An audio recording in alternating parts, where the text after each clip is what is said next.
அன்பு நேயர்களுக்கு கனிவான வணக்கம். வேல்முருகனுக்கு பண்ருட்டி தொகுதியை ஒதுக்கக்கூடாது. நேரு முன்னிலையில் கொக்கரித்த திமுகவினர். திமுக வரும் தேர்தலில் எப்படியாவது வெற்றி பெற்றுவிட வேண்டும் என்பதற்காக 1.5 ஆண்டுகளுக்கு முன்பாகவே தங்களது தேர்தல் பணிக்குழுவை உருவாக்கி இருந்தார்கள். இந்த தேர்தல் பணிக்குழுவில் KN நேரு, ஏவா வேலு, தங்கம் தென்னரசு, RS பாரதி, உதயநிதி ஸ்டாலின் போன்றவர்கள் இடம்பெற்றிருந்தார்கள். இதேபோன்று திமுகவில் 8 மண்டல பொறுப்பாளர்கள் உருவாக்கப்பட்டுள்ளார்கள். அதில் ராசா, ஏவா வேலு, KN நேரு, சக்கரபாணி, செந்தில் பாலாஜி, MRK பன்னீர்செல்வம், தங்கம் தென்னரசு, கனிமொழி போன்றவர்கள் இடம்பெற்றுள்ளார்கள். இந்த 8 பேருக்கும் பகுதி வாரியாக தொகுதிகள் பிரித்து கொடுக்கப்பட்டு இவர்கள்தான் அந்த பகுதிக்கு வெற்றியை உறுதி செய்ய வேண்டும். செலவுகளையும் இவர்கள்தான் ஏற்றுக்கொள்ள வேண்டும். நமது கட்சி வேட்பாளர்களை நிறுத்தினாலும் சரி, அல்லது மாற்றுக் கட்சியைச் சேர்ந்த வேட்பாளர்களை நிறுத்தினாலும் சரி, வெற்றி பெற வைப்பது இவர்களது வேலை என கூறப்பட்டுள்ளது. இதன் அடிப்படையில் ஒவ்வொரு மண்டல பொறுப்பாளர்களும் அந்தந்த மண்டலங்களுக்கு சென்று மாவட்ட வாரியாக ஆலோசனை கூட்டத்தை நடத்தி வருகிறார்கள். இதன் அடிப்படையில் டெல்டா பகுதிக்கு பொறுப்பேற்றிருந்த KN நேரு அவர்கள் கடலூர் மேற்கு மாவட்டத்திற்கான ஆலோசனை கூட்டத்திற்கு வந்திருந்தார். கடலூர் மேற்கு மாவட்டத்தில் விருதாச்சலம், திட்டக்குடி, பண்ருட்டி மற்றும் நெய்வேலி என்ற 4 தொகுதிகள் இடம்பெற்றுள்ளது.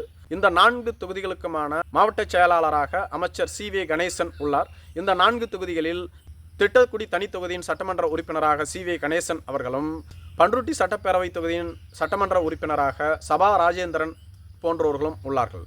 இதேபோன்று விருதாச்சலம் தொகுதி காங்கிரஸ் கட்சிக்கு ஒதுக்கப்பட்டுள்ளது. அங்கு ராதாகிருஷ்ணன் சட்டமன்ற உறுப்பினராக இருக்கின்றார். பண்ருட்டி தொகுதி தமிழக வெற்றிக் கழகத்திற்கு ஒதுக்கப்பட்டுள்ளது.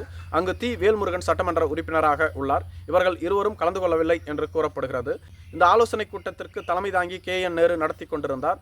அப்பொழுது கடலூர் மாவட்டத்தின் கிழக்கு மாவட்ட செயலாளரும் அமைச்சருமான MRK பன்னீர்செல்வம் வந்து சிறிது நேரம் நேருவோடு ஆலோசனை நடத்திவிட்டு கிளம்பிவிட்டார். அதன் பின்பு ஒவ்வொரு தொகுதி வாரியாக முக்கிய நிர்வாகிகள் பேச வாய்ப்பு வழங்கப்பட்டது. அப்பொழுது நெய்வேலி தொகுதிக்கு உட்பட்ட இந்திரா நகர் பகுதி வேகமாக வளர்ச்சி பெற்று வருவதால் அங்கு ஆரம்ப சுகாதார நிலையம் அமைக்க வேண்டும். மேலும் நெய்வேலிக்கு அருகில்தான் உள்ளோம், ஆனால் மின்சார தட்டுப்பாடு அதிகமாக ஏற்படுகிறது, விவசாயம் பாதிக்கப்படுகிறது, தடையில்லா மின்சாரத்திற்கு வழிவகை செய்ய வேண்டும் என பல்வேறு கோரிக்கைகள் முன்வைக்கப்பட்டது. மேலும் பண்ருட்டி நிர்வாகிகளுக்கு பேச வாய்ப்பு வழங்கப்பட்ட போது பண்ருட்டி தொகுதி ஏற்கனவே நெடுநாளாக கட்டட தொழிலாளர் சங்க தலைவர் பொன்குமார் அவர்களுக்கு வழங்கப்பட்டிருந்தது. அவரை வெற்றி பெற வைத்திருந்தோம். அதன் பின்பு தற்பொழுது தமிழக வாழ்வுரிமை கட்சியின் தலைவரான வேல்முருகனுக்கு வழங்கப்பட்டு விட்டது. அதையும் வெற்றி பெற வைத்தோம். பாராளுமன்ற தேர்தலின் பொழுதும் கடலூர் தொகுதி காங்கிரஸ் கட்சிக்கு ஒதுக்கப்பட்டு விட்டது. இப்படி பண்ருட்டி சட்டப்பேரவை தொகுதி, கடலூர் நாடாளுமன்ற தொகுதி என அனைத்தும் மாற்றுக் கட்சியினரிடமே உள்ளது. திமுக காரர்களாகிய நாங்கள் தொடர்ந்து ஒவ்வொரு முறையும் ஒரு சிறிய வேலை என்றாலும் அவர்களை சென்று சந்திக்க காத்து கிடக்க வேண்டி உள்ளது. இந்த முறையாவது பண்ருட்டி தொகுதியை அக்மார்க் திமுக காரர்களுக்கு விட்டுக் கொடுக்க வேண்டும். ஏற்கனவே பண்ருட்டி தொகுதியில் தொடர்ந்து மாற்றுக் கட்சியினர் அல்லது அதிமுக தான் வெற்றி பெற்று வந்துள்ளார்கள். இந்த முறை பண்ருட்டி தொகுதியை திமுகவிற்குத்தான் ஒதுக்க வேண்டும், வேல்முருகனுக்கு ஒதுக்கக்கூடாது. மாற்றுக் கட்சியினர் வெற்றி பெறுவதற்காக தொடர்ந்து நாங்கள் ஏன் உழைக்க வேண்டும்? பண்ருட்டி தொகுதி மீண்டும் மீண்டும் மாற்றுக் கட்சியினருக்கு வழங்கப்பட்டு விட்டால் பண்ருட்டி தொகுதியில் திமுகவே அழிந்துவிடும்.